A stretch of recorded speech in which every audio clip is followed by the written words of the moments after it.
امام ابن القیم رحمۃ اللہ علیہ فرماتے ہیں اکیلے بیٹھ کے دیکھا کرو، جب دیکھو کہ دل سے اللہ کی محبت ختم ہو گئی ہے، مخلوق کی محبت آ گئی ہے، یہ راضی ہو جائے، یہ راضی ہو جائے، یہ راضی ہو جائے، رب کی رضا نہیں لوگوں کی رضا ڈھونڈتے پھرو۔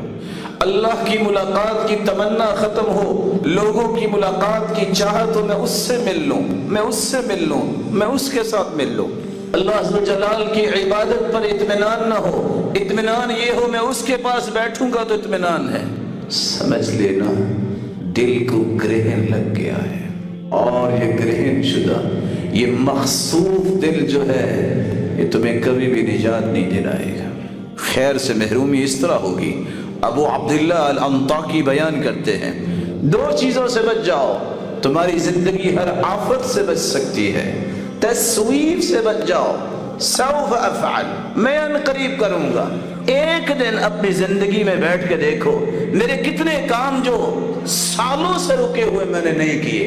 تسویف کی بیماری میں مبتلا ہو، مومن تو اس قدر حساس ہوتا ہے، وہ کہتا ہے آج کا کام سورج غروب ہونے سے پہلے ہونا چاہیے تاکہ خیر کا نیا کام میں کل کروں۔ اگر خیر ہے تو اس کو فوراً مکمل کرو، شر ہے تو زندگی بھر قریب جانے کی تمنا نہ کرو۔ تسویف کا مریض میں کروں گا، میں کروں گا، یہ ایسے سمندر میں گرتا ہے جہاں صرف ڈبکیاں ہی کھاتا ہے، بحر یغرق، غرق ہی ہوتا ہے، کبھی باہر نہیں آتا۔ ایک اپنے آپ کو غفلت سے بچاؤ، غفلت سے دل سیاہ ہو جاتا ہے۔ رسول اللہ صلی اللہ علیہ وآلہ وسلم پر قرآن نازل ہوتا ہے، وعد اللہ لا یخلف اللہ وعدہ ولکن اکثر الناس لا يعلمون ظاہرا من الحیاة الدنیا وهم عن الآخرة هم غافلون۔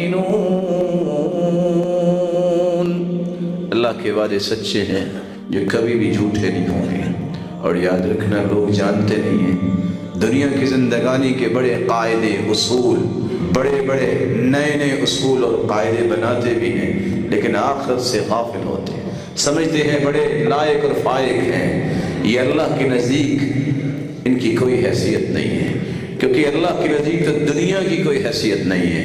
اللہ کے رسول نے فرمایا اگر دنیا کی کوئی حیثیت اللہ کی ہوتی ما سقا کافرا شربۃ من ماء، تو اللہ کافر کو پانی کا گھونٹ بھی نہ دیتے۔